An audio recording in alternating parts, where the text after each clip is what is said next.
La canicule sur fond de départ en vacances, c'est orange au niveau national, aujourd'hui rouge en Ile-de-France, idem demain, sauf que la région Rhône-Alpes passera aussi dans le rouge. Comment faire pour que tout se passe bien si vous prenez la route? Priorité au direct, Cédric Fesch est sur une aire d'autoroute. Ça va Cédric, vous prenez le petit déj, ça se passe comment là? Bah oui, on prend un café parce qu'on s'est levé tôt pour prendre la route. Et d'ailleurs, je vous conseille de faire pareil pour éviter les heures les plus chaudes de la journée, c'est-à-dire entre 11h et 17h. Si vous devez quand même rouler, vous pouvez par exemple, c'est un petit détail, ça n'a l'air de rien, ça coûte rien, c'est une serviette éponge, vous la mouillez, c'est encore mieux. Et ça protégera les enfants de la chaleur parce que les rayons du soleil qui passent à travers la vitre, ça chauffe quand même si vous avez la clim d'ailleurs.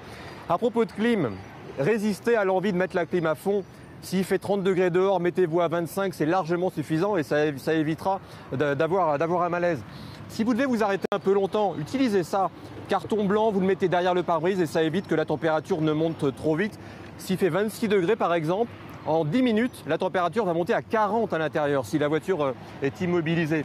Et puis ça, un brumisateur, c'est agréable pour tout le monde pour se rafraîchir et je peux vous dire que les enfants adorent ça.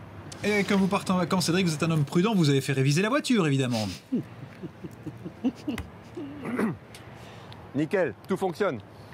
Je vais quand même vous montrer ce qu'il faut vérifier. Il n'y a pas besoin d'être mécano. Regardez, l'huile, où est-ce que j'ai mis du papier? Attendez, il faut que je trouve du papier. Je vais vous récupérer un bout de sopalin. Voilà. Le niveau d'huile, il se fait là. Alors on essuie une première fois.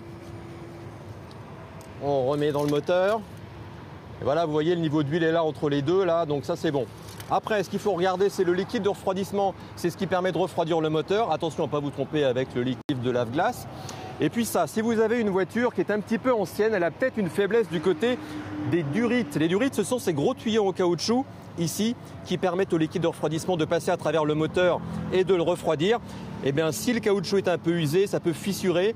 Et du coup, avec la chaleur qu'il fait en ce moment, si ça éclate, vous aurez un gros panache de vapeur d'eau et vous ne pourrez plus rouler. Voilà, vous savez maintenant pourquoi, enfin, la signification de l'expression péter une durite, c'est ça.